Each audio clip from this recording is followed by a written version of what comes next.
Maharishis. There was no econometric model building, there was no laptop, there was no computer, there was no analysis. But he intuitively understood that what was there for 100 years is the cycle will end in another 100 years. So that cycle has ended. In 2008, I was asked by one of these television person, when will it end, sir, the crisis? I told, what crisis? No, sir, global crisis, we are part of that another.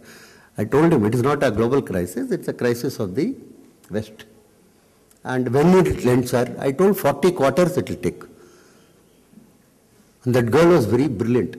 40 by 10 means 4 means 10 years will it take, sir? I told 40 by 4 is normally 10. So it will take 10 years. After that, I was never interviewed by any of these channels because they felt this fellow is a... Recently, they approached me and asked how long it will take. I told it will take 80 quarters. 80 means 20 years. I told, look, see, we are teachers. We never want to say something will never come up. Even if a student gets, say, 5 marks out of 100, we'll tell there is scope for improvement. Right? There is no scope, we know that, he knows that. But we have to tell there is scope for improvement. Because if I tell that you are a useless fellow, you have not scored well, these days it is very risky. You may go to Human Rights Commission and other things. He will say, professor is telling that I am hopeless. How can he tell? One boy, he was not writing, giving projects in time to me. And not writing exam properly or in time. And I called him one day, he's a nice person. What has happened to you? Is there any problem? Why have you become lazy? I asked him. Old people like us, we want to help him. Why have you become lazy? The boy told, sir, don't use the word lazy. I am not lazy. Then what are you? I am differentially motivated. So you have to be very careful using word these days. If you tell somebody lazy, no, I am differentially motivated. What does it mean? You are not writing exam. No, sir, I am. So it is very, very difficult for us to say it will never recover. I told this interviewer in the television, 80 quarters mean it is not going to recover. It's over. This case is over. That cycle has come to an end. That is the most important thing. And that is why you find huge amount of desperation to get into our markets, huge amount of desperation to spread their educational institutions here. And let us also be very clear, the declining empires are dangerous than empires which are on ascendancy. Declining empires are very dangerous because they don't want to accept that they are declining. They don't want to accept that they are declining. And it is not very easy to pull them out of the main table. Nobody is going to give up their chair very easily. And next 10 years, it is going to be a big struggle between powers which were powers earlier and newly emerging powers. That is the nature of the global crisis. Now the two issues only we will deal with which are relevant to us. Why have they come to this stage? Right? What has happened to them? After all they were growing and everybody was applauding and other thing. Economic. Now go to the next. This is what has happened. They have become phenomenally borrowed countries. Indebtedness, what we call. And in the financial jargon, we use the word leverage. All of them are borrowed up to the head or neck, fully. Some of these data are around January. Now the situation is much, much worse actually. Canada has crossed 300%, US has crossed 300%. Britain has crossed 500% of its GDP is borrowing. Our own Britain I am telling because sooner or later I am telling you, sir, we have to run that country.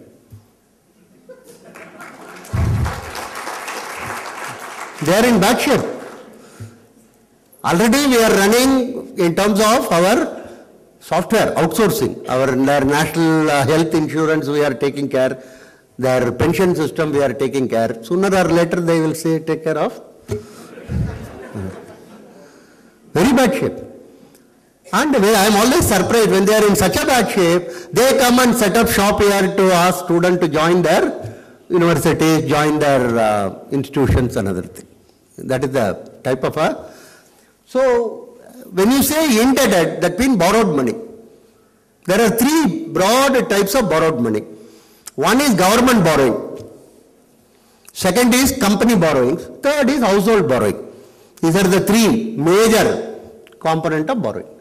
Government borrowing, anytime they can manage. For the simple reason, every government has got access to the printing press. Our Indian government has got, what is that called? Nasik press. Sometimes private fellows like Telgi also get access to that, but that is he is from our state, we should honor him, right? So they can print and then meet their borrowing commitment. It will increase inflation and other thing, that is separate issue. So everybody can. Government borrowing is not such a big headache for government. It is a headache for others.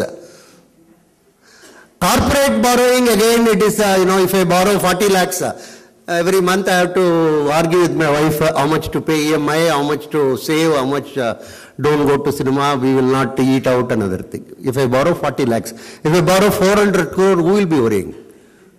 The banker will be worrying, not me. He will ring up my wife, how is professor, how is his health, is it good? Correct? Who is now today worrying? Malaya is worrying or bankers are worrying? You tell me, sir. Bankers are worrying about Malaya. What has happened to him? Where is he? He is happily going around and... So the corporate borrowing, beyond a limit if you borrow, it is their headache, bankers' headache. Sooner or later, then they will write it off, get money from government and other thing. The third borrowing is the most dangerous and most, time bomb. That is the household borrowing. Household borrowing for education, household borrowing for consumption, household borrowing for building houses itself. Phenomenal amount of borrowing is undertaken by households. Average American family has got 14 credit cards. 14. Total limit sanctioned to them was 8 trillion 3-4 years before. Their GDP itself is around 16 trillion. Half of it. Then now lot of banks have brought it down. The limit, many of you have transacting in credit card would know. There is a limit and then you can use up to. That limit has been brought down. So the household borrowing is something which is phenomenally high. In most of these, you can shift. Just shift further shift. This is the thing. No, just keep it here. This is the major problem for them. Now, OA household, you see, in India, for instance, we as a country save 30 to 35% of our income. Our saving rate is around 32% last year. We are one of the highest saving country in the world. We save like nobody's business. Actually. And many of the Western economists are telling you are saving too much. You should spend. Well, there the saving of household, and of our saving, 80% of our saving is household saving. That is most important to recognize actually. Nobody talks about it actually. We always talk about FII and FDI. Put together, FII and FDI has never exceeded 7% of our domestic investment. 93% of our local investment, Indian investment, comes from our own saving.